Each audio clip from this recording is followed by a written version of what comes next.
Good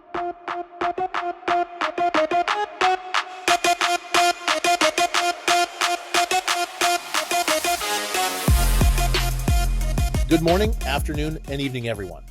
This is episode number 9, where I interview James Percy, the CEO and co-founder of Replicate, where we deep dive into how AI can actually help improve behavior and results for GTM teams.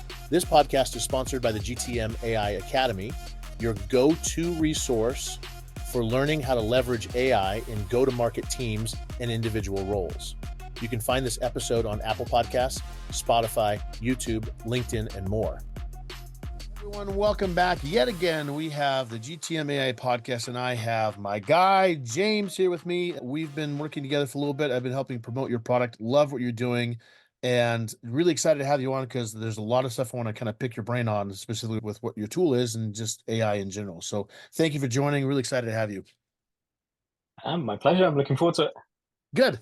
Well, as always, I do a quick intro for you, but I'd love to hear more, take a few minutes and let everyone know about a little bit more about you and your history. I know you're an ex-VP of enablement, so I'd love to hear more about your experience with that side, and then why you transitioned from that into, doing Replicate in the AI tech space. Yeah, absolutely. I think it's funny when you're in the middle of a career, you feel like jumps and moves between things are kind of a bit like alien and odd, right? Like I went from client services to enablement, and that feels quite strange. Yeah. But then when you look back, it all kind of makes sense. So yeah, I've always been, I just didn't realize it, I've always been kind of obsessed with training, teaching, coaching, education, whatever kind of word we want to use for it, right? Like even back to like school and stuff, I love helping people get better at what they do. And I worked at a company called SimilarWeb that I joined when they were quite a small startup, about 100 people. And I kind of rode that wave as they scaled up to 1,500 person public company, which was a crazy experience. Yeah. And my main role there was to build out functions that didn't exist before. And we started with the pre-sales and then the CSM function and the product support function. And that grew into an organization that was about 100 people. And what it had in common was we were teaching customers or teaching prospects how to get the most out of the product.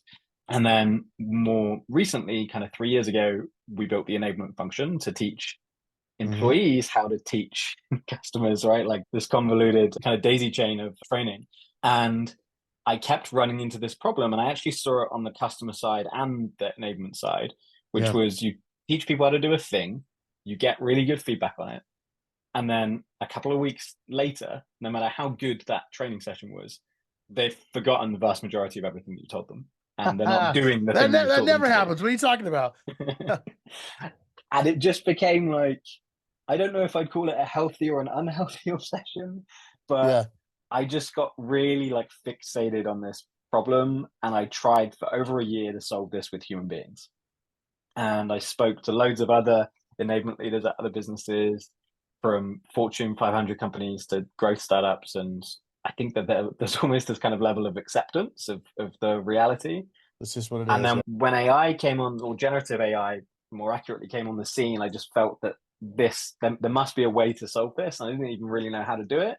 But I quit my job after almost a decade and set out on this path to try and solve this huge problem of knowledge retention in sales. And obviously, depending on who you're speaking to, that's what I would say to you, right? From enablement to a revenue leader, it would be more like top of funnel efficiency sucks because people aren't saying the right stuff to their prospects to get their attention, right? But the macro problem I care about is the sales training sticking piece.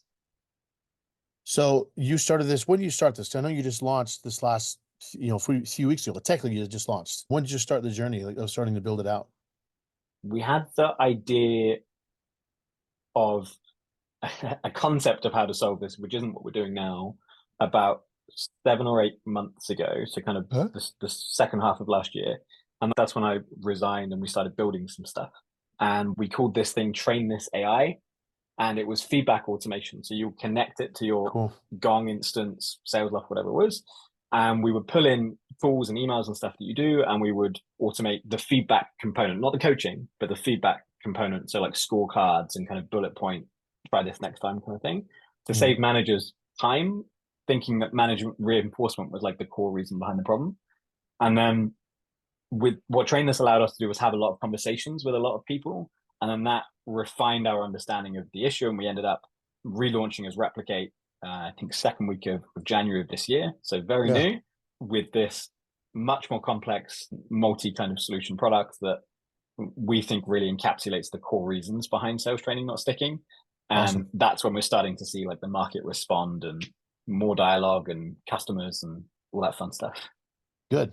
So I'm going to ask both questions on the training side and then the AI side. So one side is when someone has a system like Gong, Chorus, the classic, conversational tools, does yours integrate in and then use that data? Is that what it does to kind of train on it? Is that correct? Yeah, I think that Yeah. there's a place for those kind of tools, right? I Yeah. don't think it's the head of the stack, because they're not coaching platforms, they're not training platforms. They facilitate you to go and look at something. But the interface, all of the unique functionality they have around being able to tag calls at different points in time, like it's a fantastic tool if you know which call you want to look at and you know why you want to look at it. So we see them as kind of, they feed to us, we process it. We also do other stuff than just core reviews. But on the core review side, we'll then tell the manager, go and look here and here at these Mhm. moments. And then they'll go back to their Gong instance. And then we've basically pointed them in the right direction. So from the AI side, I'm now curious, is the model are you plugging into OpenAI and that's what drives the model, or is it your own LLM that you're doing your own training and stuff on? We currently use mainly OpenAI. We use a number of different models that they offer throughout the product, and then all of that is fine-tuned onto our own models. We would like to do our own stuff. I think a lot of businesses kind of see this, right? Like Yeah. if a few 100 million people are using chat GPT at once, the API through OpenAI gets throttled quite heavily, and then that harms the experience and stuff. So it would be Right. nice to be able to host our own, but I don't see that happening in the immediate future. So I think it's important to point out though that like some people have concerns around using OpenAI type data for training because then it's obviously the millions of parameters they use are not for sales calls. They're just not that training data. But what you do is unique because you tap into the company's actual call set to it customizes the training data. And I think that's, if you can talk more about that, because I think that's an important thing to distinction between, it's not just OpenAI just plugging in saying, here's your sales call review. It's more customized than that, right? Yeah, if you can go to chat GPT and type in, I want to do a role play with you. You're the Yeah. CRO at company X, right? And 50 plus person organization, your responsibilities ABC. Right. Let's do it. And it will follow a kind of loose structure of a cold call, disco call, whatever it is, but it will Right. still talk like chat GPT, and you can't prompt that behavior out. So the classic example is, you would say like, hey, do you experience the problem of barely any of your reps actually hitting their target and that trending down over time? Right. To which a normal CRO would say, yes.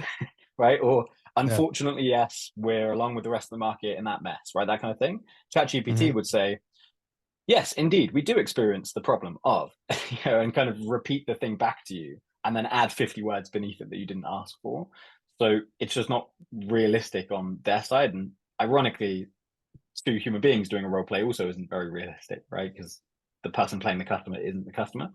So we take the Right. base technology and then our understanding of what real life is through our experience and the experience of our advisors. And then that kind of gets you some base fine tuning and the right prompt to kind of get it, let's say 80% of the way there.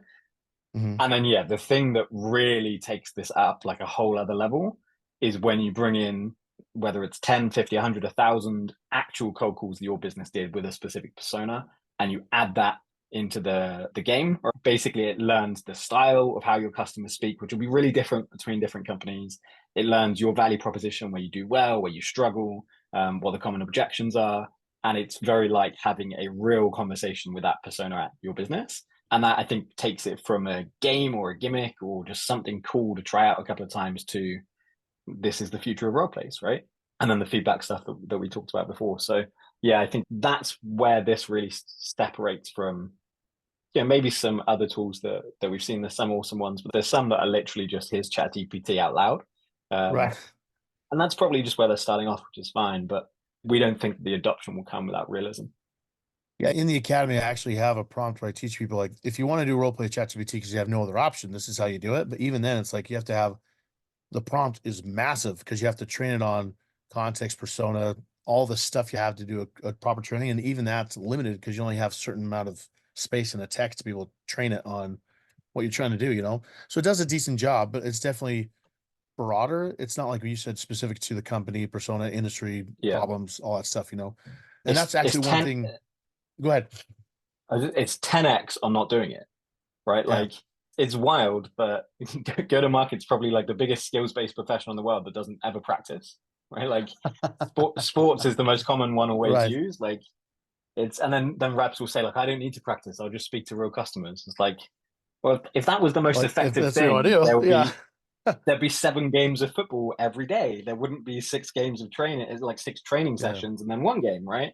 There's loads of analogies like that. But using ChatGPT, and you can go and find, the prompt on your site. You can Google around it. You can see things on LinkedIn. If you can't use a fancier solution for it, absolutely go and do that, because practice is better than no practice. But yeah, I think just to kind of build off of your point, I think the key thing is large language models, as you said, trained on billions of parameters, right? So they know, broadly speaking, what the job description is of a CRO, right? Right. And if we're talking OpenAI, they know that up to 2021. But a real conversation with an actual CRO that actually experiences the problem that you face, A, feels the pain, which a language model can't do. But more importantly, it knows your space. So it knows your competitors, it knows the value prop of what you're doing, like in most cases, right? So you're going to Yeah. have a much more realistic conversation about, well, I was using these guys before and I had this problem, ABC, and that kind of stuff. Whereas a large language model might know some brand names, but in the world of AI, most of these big AI tools didn't exist in their training data. So Hmm. there's no basis to have like a meaningful conversation around competitive space and that kind of stuff, which is a big part of cold calling, right? Cold calling is about objections, Yeah.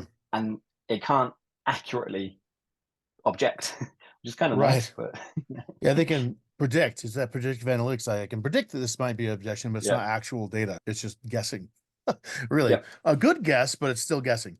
One thing I want to point out about your tool, because after we did a demo and been obviously seen lots of other tools, is that the training data itself, like other AI role play tools, don't train on always your specific data. It's data that you teach it in like a prompt, personas, hmm, industry, that kind of stuff. It's by the text, but it's not based on actual calls or conversations or transcripts. And so that alone to me is a really good, a unique thing with your tool. The other thing I liked a lot too is that, and it's hard to describe this without showing a visual, which for everyone listening, I have the AI tools demo library. You can go in and see his tool in action.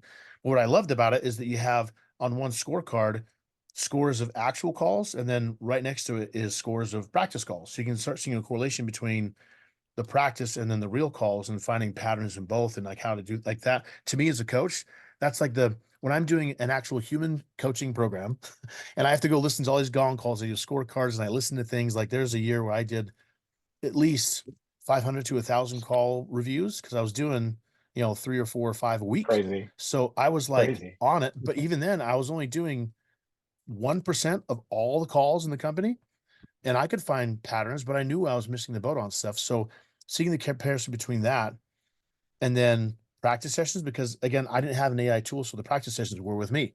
And Hmm. I know that when someone role plays with me, they're worried about how they're going to impress me or not. They're worried about if they're saying the right words. They're worried about all this other stuff that to me gets in the way of actually practicing. So I'd love to have you talk about that, like, because I know a lot of listeners are like, AI can't replace a human coach. Would I agree with that? But I think there's divide between the strength of a human coach and the strength of an AI coach. And I'd love Yep. to hear more from your perspective. That, like, what are the strengths of each? Like, where would you say, here's where you put a human coach, here's where you use an AI coach? Yeah, I think, and there's a lot of products that are either AI based or have added AI features who have this objective of wiping out ABC task, right, and Right. replacing it. Now, my view very strongly is that AI should not materially replace anything that requires a unique level of skill. So what I mean by that is between call one and call two, you would like reviewing it in different ways, right? Or bringing in your own personal opinion or having an expert. And what that kind of rolls up to, I'm just figuring out in my head how to frame it, is most of the successful AI products that are already, post product market fit and taking off are doing things like summarizing calls and pushing it into your CRM, right? Which is Mm-hmm. incredibly useful. And it's very much in the wheelhouse of where LLMs work, right? Summarizing information is great for them. And they're not capable of thought, right? So they can only do what you teach it to do. So the way that I see it working is, and you mentioned, even when you were really heavily focused on it, you could only review 1% of work, Right. right? Now, that 1% of work, you're going to do infinitely better than an AI could do, right? Because you work in enablement, are the authority on the corporate viewpoint of how we want those calls to play out and playbooks that we want people to follow, right? Right. But you can only review 1% of work.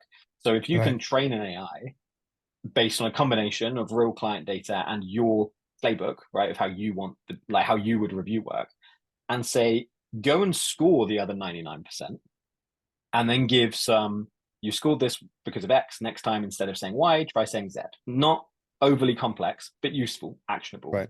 on every single call that somebody does. And it's going to score it just like you would. And we've tested this. We get to 95% accuracy of a human being. And you could argue it's more accurate because based on the amount of coffee the human being has had, or the mood that they're in, or if it's a Monday or a Friday, Right. there's going Yeah. to be variance in things like scorecards.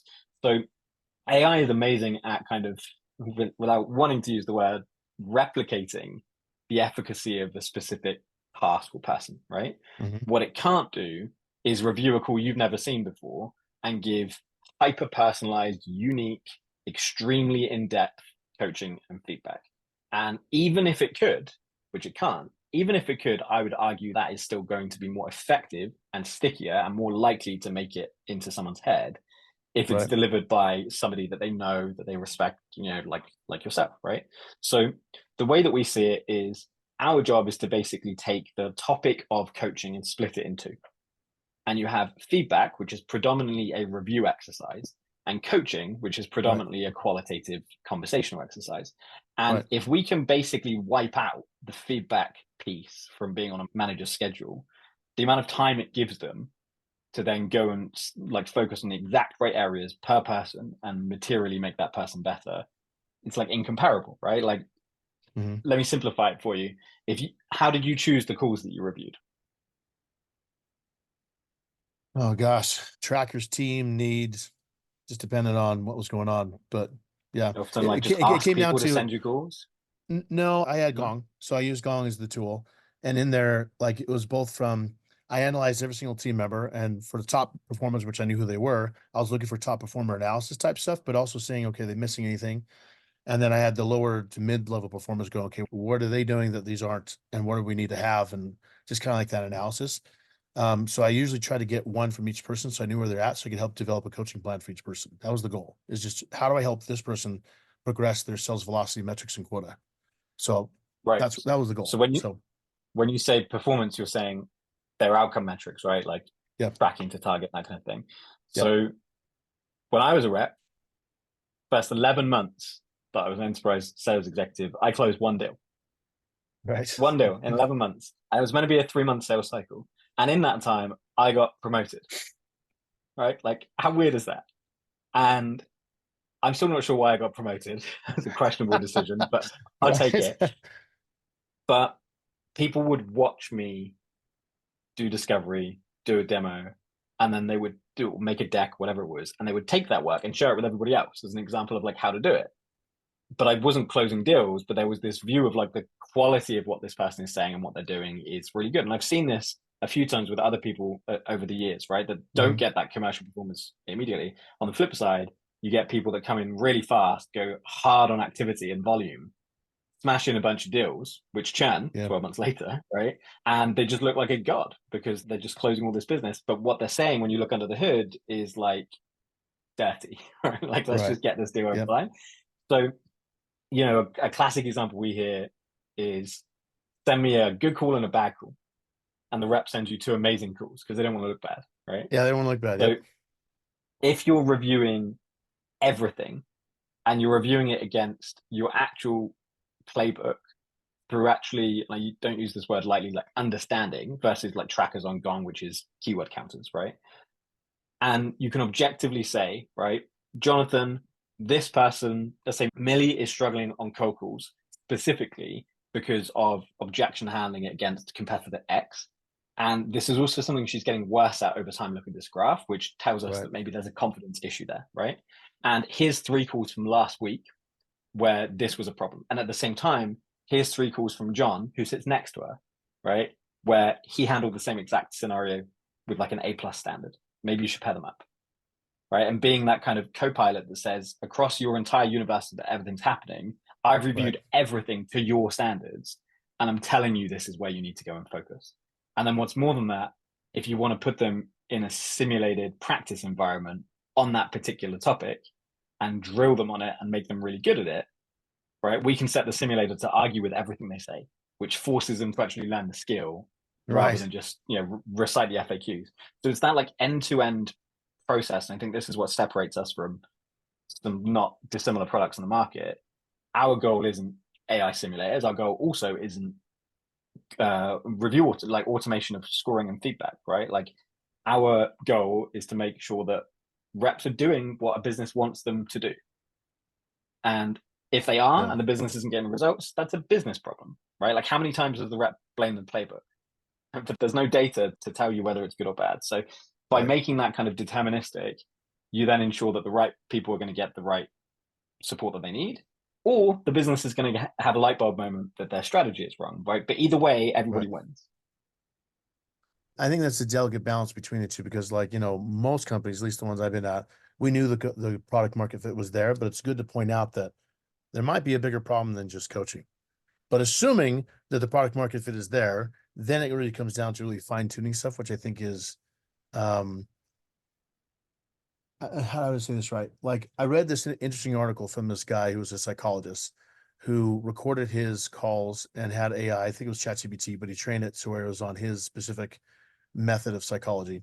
And he had to go through the transcript and give feedback. And his opinion was that in the future, there's going to be AI so trained to psychology specifically that anybody who's not using AI should be sued for malpractice because they're not using tools with them. Because he was like, my results are so much better because it's pointing out things that I'm missing because I'm human. And he has better results on his tracking. He's just, and his people are getting better results. Like it's just that angle. And it reminds me of Moneyball, the movie where he talked about baseball and how they measured all this stuff. Like baseball measures Yeah. everything, right? And when they identify those key metrics, like everyone else was worried about home runs, and they're like, we just need someone on base. That's all we care about. And I bring that up because I'm going to ask you a question, which I'm curious about. As you've done this with customers, and they get feedback on active listening or objection handling or whatever the case might be, have there been things that have shown up because of AI being involved that have said something like you need to focus on runs on base versus home runs? Does that make sense? That kind of KPI Yeah. metrics with training. Have you seen anything like that bubble up, like a specific skill? You're like, I didn't know this was a thing, but it's a thing. I think the thing that surprises people most, right, is they like you'll probably find this both equal parts like amusing and terrifying, is the higher up a business you go, the more confidence exists in your playbook's adoption. So let's take a classic scenario where you hire, something like, one of the big sales methodologies, like a challenger or command of the message, Sandler, something Right. like that, right? Right. The people that pay for that are the C-suite, right? Like, let's go and drop 6 figures on this massive external program. Right. And if you fast forward a couple years, even, right? Like this would be true in a couple of weeks, but like just to hammer the point, a couple of years, Mm-hmm. and you go in and interview a bunch of people and go to market and say, "What's your sales methodology?" Right? Like I guarantee you, the CRO will go, "Command the message," right? Like because in their mind, they commissioned that thing that happened before, and everyone patted each other on the back and said that they did a great job, and therefore that's it, right? And then you'll go through leadership and you'll get a little bit of that, but it will start to wane. And when you get down to the rep level, Right. one person will go, we don't have one. One person will go, I wing it. One person will say Sandler. Another one will say Challenger. Another one will say Gap, right? You'll then Yeah. have like the line managers that are coming from other businesses that were trained in other things that bring their own opinion. And it's just like a complete mess. And one of the most kind of aha moments that people have with our software is you measure outcomes. You know if someone's hitting their goal, right? Right. Meetings, revenue, Right. retention. You also measure activity. So if they're not hitting the outcomes, you know if they're not doing enough dials or sending enough emails or if they have enough pipeline. Right. You don't measure quality. So you do all this training, but you don't actually measure the efficacy of it beyond things like keyword trackers, right? Yep. And there's this number that keeps coming up, and it comes up across different customers, and it's a very precise number, which makes me think it's a thing, right? 51%. And 51% is the average score any team, motion, or organization has relative to the playbooks that they think they've fully adopted. Interesting. Okay, cool. Do So you, do you, I'm curious, do you think that's higher or lower than you would expect? honestly, It I doesn't think mean, it's just to be clear, it doesn't mean 51% of people are compliant. It means the average score on a thing, right, on an individual call is 51%, i.e., they're not following the methodology that they've been taught. Yeah, I have two thoughts with this. One is it's actually higher than I thought because you know how reps are, and I don't blame them. It's like they just kind of do their own style thing based on their own thing, and it's not just on the reps, like the team overall. Like for example, some of these consultancies, and I went through one recently. They do a good job of like presenting it and educating on it, but actually training it and getting it as part of the ecosystem, it's not very good. Yep. And then the team itself, meaning sometimes enablement, sometimes sales leaders, whatever the environment may be, are not good at reinforcing the skills. So it's not just on the rep. It's not just saying the rep's lazy, not doing their job. It's like the rep's not getting the support they need to actually practice the skills they need to make sure the methodology works. Does that make sense? So it's an Hmm. ecosystem Yep. environment problem. It's not saying the sales suck or the sales reps suck. It's saying the environment's the problem. That makes sense. Absolutely. Um, I, I so I think that sales training sticking, by the way, is an impossible thing for human beings to solve for. I think they need yeah, help from technology, right? yeah, To come back to your like aha moment, so that there's that big kind of macro point, which tends to surprise people, particularly on like I've made a scorecard of an initiative I rolled out 2 weeks ago, right? And it's already like people aren't doing this. And the scores that you take a cold call, right? Like everyone's going to have an opener. They're going to try and yeah. answer questions. So you're going to pick up some points, whether you're following, the prescriptive approach or not. I think that in terms of kind of surprising thing, I just mentioned cold call opener. We do see that by a really long way, not just in volume, right, of it being used, but in actual success, if you normalize volume, that permission-based openers are the only ones that consistently work across teams Interesting. percent, right? So there's all of this. If you subscribe to like the LinkedIn army of influencers, right? There's all of this like go and pattern interrupts, right? Like I'm 100% sure that they work. I think Tom Boston has one that says something like, "Sorry, I'm just finishing a biscuit." Right, like super weird, but Right. that probably works for Tom, right? Now, if a Yeah, hundred it's just a SDRs style. all went out and right, or if you start hearing that from multiple people, it loses its efficacy. So like en masse, the thing that works is permission. And the thing that really doesn't work, right, is, hey, Jonathan, how are you doing this week? How are you Right. doing today? Right? Like, pretending that we're friends that have known each other for ages. And this might not be rocket science to people. Some of it's common sense, but the frequency of all of these things is quite high. And, experimentation is good, but a lot of people are experimenting and going deeper on areas that really immediately produce hangups. And then it's like Yeah. playing golf. They hit one good shot and they go, I'm going to go and do that for the entire next round. Right. Right. That's Um, just how I so, play. Yeah. so in a lot of cases, and this is why sales methodologies exist, right? A lot of cases, following the playbook gets you the best outcome. And I don't think people realize that. I think they feel that they have to go off script and stuff. You know what? I have a couple thoughts to spur for that. So one is this is more for you as content side because this is my content marketing brain speaking. Selfishly, I want you to post more stuff like that because I love hearing that kind of stuff. Like this is what we're seeing. Here's what the results are saying. Like that stuff is powerful. So that's just my request to you is like please send more of Yeah, that. you got it. And then Yeah. two is I've always wanted to do an experiment where I took like in one team with people with similar skill sets and train one on force management, train one on Challenger, train one on Sandler, and literally just track them all and be like, okay, let's really see which one works in our industry and compare them because you don't really get to compare methodologies to see which one actually is the one that works for our situation. Yeah. So I just sparked an idea. I'm like, oh, that'd be so cool because they can use AI as the thing saying, okay, not only do you have the results, but what's the reviews, the AI telling us as far as feedback of the customer experience and is it working? So super interesting. Yeah. And one more thought I I have too for you is that I think personally, when people start rolling methodologies out, meaning like the companies themselves, Challenger, et cetera, they're going to have some sort of AI component in the future because of this problem of all this money going into the team and then it just gets lost somewhere in the adoption, you know? So anyways, And I think it's this is something we've thought about a lot, without giving too much away. I think it's a platform play because people will use a mix of methodologies, and for some people get really worked up about the yeah, word framework versus methodology, right? But you're going to have a qualification framework, right? Your yeah, whether it's band, medic, medpic, whatever, and then you're going to have your value selling methodology, and then you've got your sales process right through your CRM and stuff, hmm, and you're going, and then that's going to segment out 100 different ways if you have a large complex business. So if you're using different tools from different methodology framework owners, reps aren't going to do that. They're not going to go and use tool A for qualification and tool B for methodology and whatever. So there's yeah, going to be a tool or a small number of tools that serve as these kind of platform hubs that bring these things to life in a more practical way than paper workbooks and Excel spreadsheets and fields in the CRM. And I think yeah. that's going to be the technology behind this. We talk a lot about the value prop, but the technology behind this is going to go in that direction, I think, right? Like, how do we modernize the reinforcement experience Yeah, of either big established frameworks or in-house derived ones, but in one place? I love it. I have two more questions. So one's a very simple one, one's a little bit more advanced, and then we'll kind of wrap this up to make sure we don't go too long. But I'm loving, like, I could talk about this all day, just so you know. Um, So good. so what's coming next for Replicate? That's the first question. The next one we'll kind of wrap it up with. But tell me what's next coming this next 12 months. What's next for you? 12 months is a very long time in this I know, world, in right? the AI world, I know.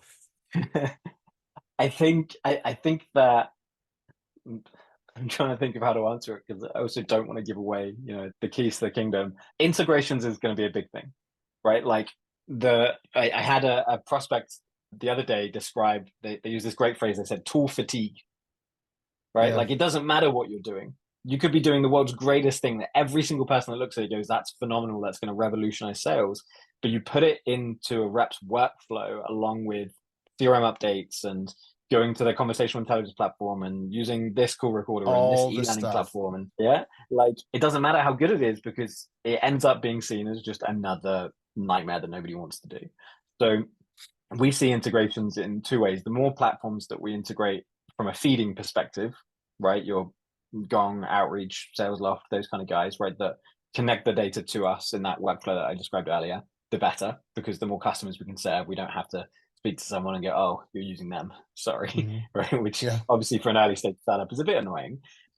I mean, we don't say that, to be clear. We say we'll build it for you, but like, we can't immediately serve them. So solving for that is a big thing. But I really think the other side of the workflow is a bigger play, right? Like, let's Yeah. take e-learnings.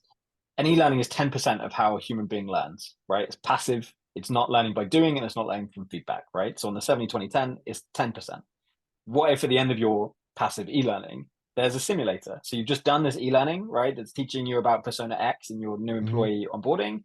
Hmm. And then you bring it to life by actually talking to that persona, right? And Right. that's 70% of how you learn. And then you get feedback on how you've done. That's the remaining 20. So just by integrating out into, say, LMS platforms, we can take a 10% experience and turn it into a 100% experience, right? And it's not materially like difficult to do technologically. So we think that ecosystem is something that needs to be developed. And I'm sure a lot of other businesses in our space will go the same way.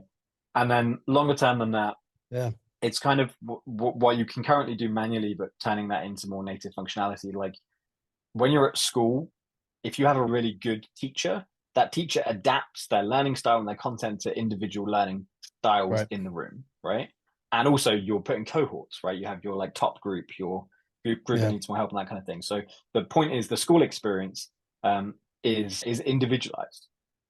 And I think that coaching needs to go that way because of the nature of human delivery and the restrictions of it. We tend to do a lot of like group sessions, group webinars, mass sessions at SKOs, that kind of thing. I think that technology will allow us to hyper personalize Hmm. and help rep A improve X on their way of learning and rep B improve Y on their way of learning. And I think that that's something that's really exciting. And yeah, I'm not going to go into a huge amount more detail than that, but I think that's the future of enablement almost, right? In go to Yeah. market.